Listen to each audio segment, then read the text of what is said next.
is called pollination.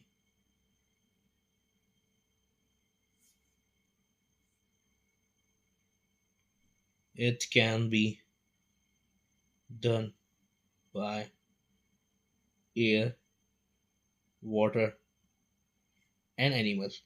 Air water animal से ये काम किया जाता है बेसिकली. जो भी मान लो कि अगर यहाँ पर सेल्फ है तो ये तो आराम से हो जाता है, पर इसको भी मान लो हवा चाहिए ना इधर से जाने के लिए.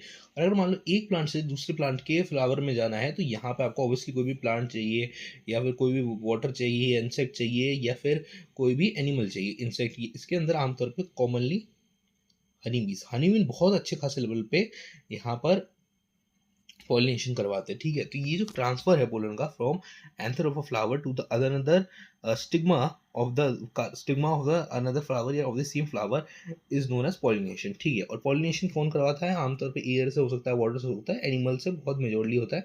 और ये जो मेजोरिटी करवाते हैं एनिमल्स के थ्रू, वो करवाते हैं हम बीज से करवाते हैं. ठीक है, अब इसके अलावा हम लोग अगर देखें तो ये जो पोलन ट्यूब होती है वो जब गिरेगी तो वो कैसे बेसिकली आगे चल के फर्टिलाइजेशन करेगी. अब हम नेक्स्ट पेज में पढ़ते हैं. तो हियर वी आर. तो हम लोग अब देखते हैं कि ये जो एंथर है, अब इसमें से बेसिकली पोलन यहाँ से रिलीज हुआ. अभी पोलन जा रहा है और यहाँ पर एक स्टिग्मा है.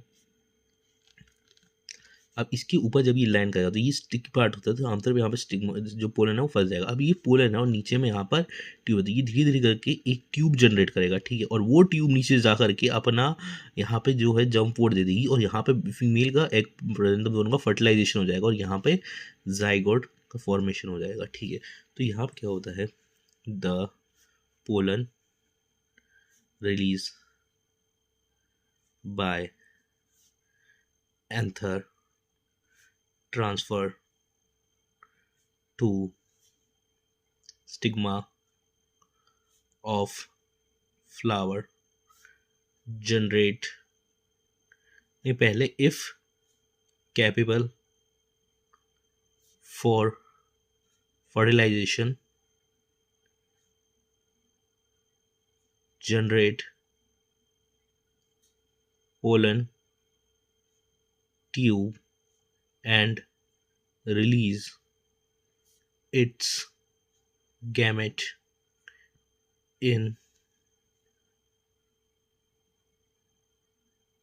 ovule in chalaza and. Actually में चलाजा एक करके एक एंड, चलाजा एंड.